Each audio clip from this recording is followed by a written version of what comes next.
The next reader is a woman, thank fuck at last. Her name is Jane Oskowski.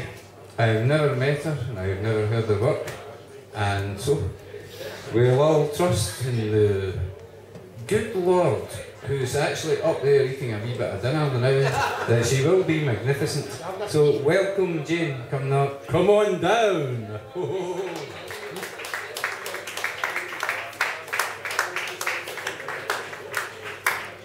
Thanks, Jim. Hello.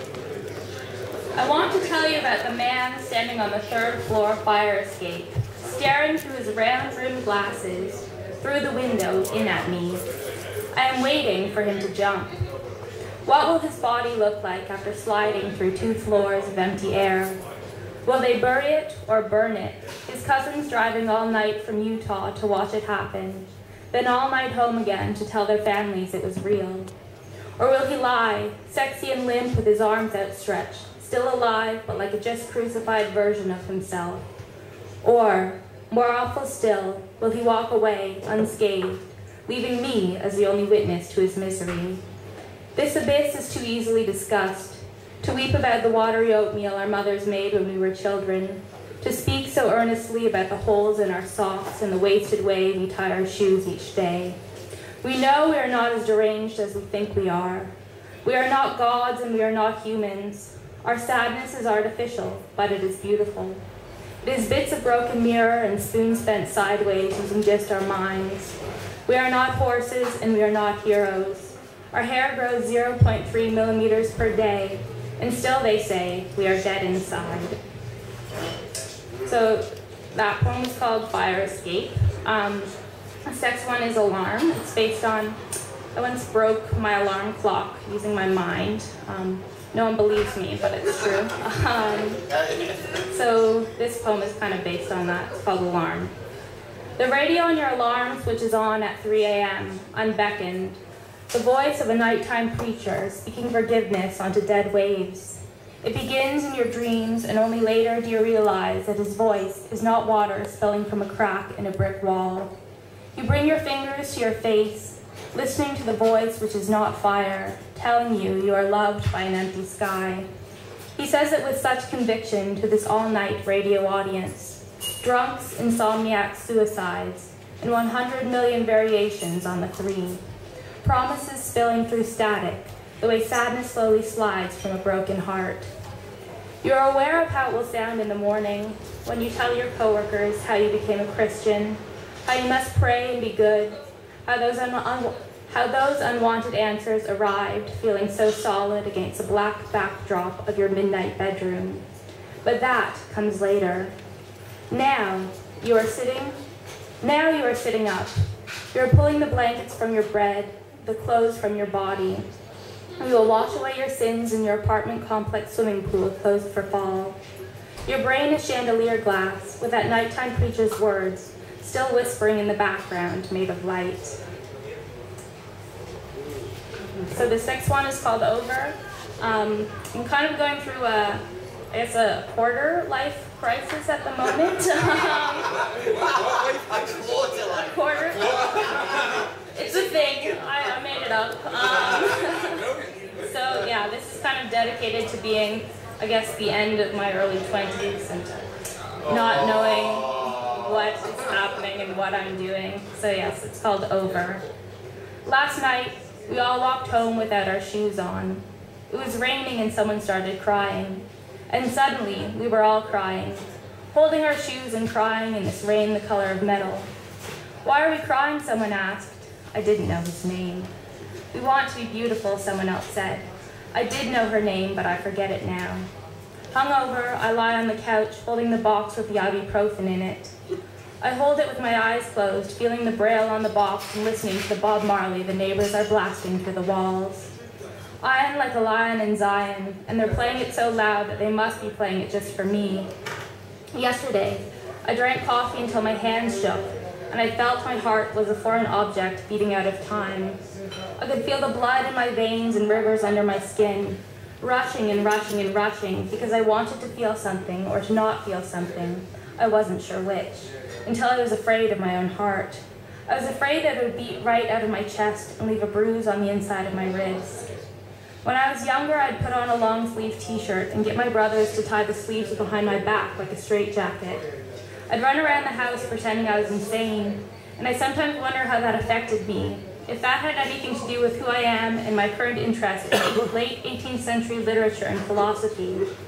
Next door, they've switched from Bob Marley to something quieter, and I think they're having sex over there. Quiet sex to something quieter. The braille on this ibuprofen box doesn't make sense to me. It's the freckles on the back of this girl I once loved. Another girl I once loved, and the night I said, "What do you need from me? What do you need from me? What can I give you?" And she didn't say anything back, and that's how I knew it was over.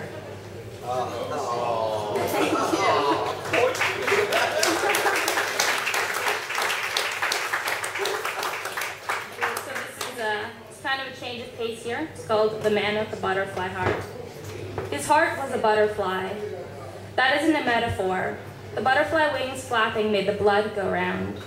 His blood was as light as the wind. He was very short and very thin, and he liked throwing rocks at children. The doctor said his heart was too fragile to let love in. He hated everything because he had to. Bouts of cynicism to keep his health sustained. He lived all alone in a big house. He had a dog he had to kill because every time he looked at it, he felt the butterfly wings begin to wobble. He had a big house because the people in the town were always giving him money.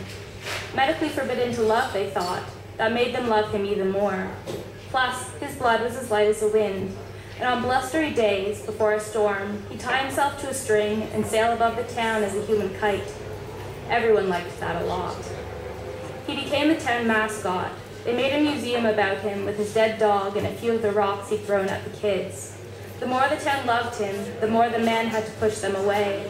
People brought him cakes and cookies every day, and depending on the person, he'd sometimes have to spit in their face, shit on their cake, and tell them to go away. A lot of cakes were wasted that way. The townspeople brought him more and more, just so they could say, "He shat on my cake. The man with the butterfly heart shat on my cake." It quickly became a game. 3 people brought the man a boat. He took the boat from the guy with the weird beard and the hairy neck. There was no danger in loving him. He burned the boat with from the girl with the long fingers that smelled like lilacs and rain. And to the guy who'd read him poetry through the window one night, he burned the boat and ran after him holding the flaming chunk of the boat's frame, intent to kill or maim so that he'd stay away. It took the man less than a day to realize that he was being played. His loveless heart was now a game. He felt his heart begin to flutter. The butterfly began to break. He realized he'd loved the town all along. A little bit of love for every person.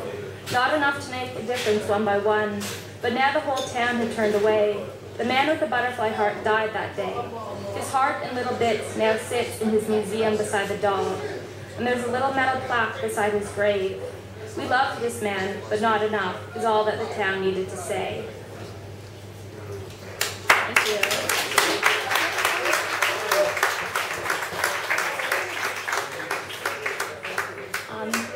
So this is my final poem of the night. I just wanted to say thank you to Craig and everyone at Hello Poetry for organizing this.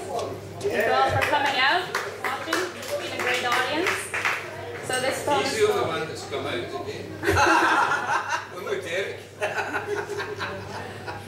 So this one... I'm heckling the winter. That's okay. So this poem's called Dead Bird, or 13 Observations on Mortality. 1. The sky looked like the clouds were stapled to it. 2. Something about the wind. 3. We saw 3 birds in the park. 4. The 4th bird was in the box. 5. It was raining. It wasn't raining, but it looked like it might. 6. We found the box by digging into a soft spot in the earth. 7. The way your collarbones poked out of your open coat. 8. We thought the box was buried treasure. 9. The dirt on our fingers as we dug into the earth. 10. We didn't mean to laugh. 11. Something else about the wind. 12. In the box was a budgie and a top hat that someone had made for the bird to wear into the grave. 13. We didn't mean to laugh. Thank you again.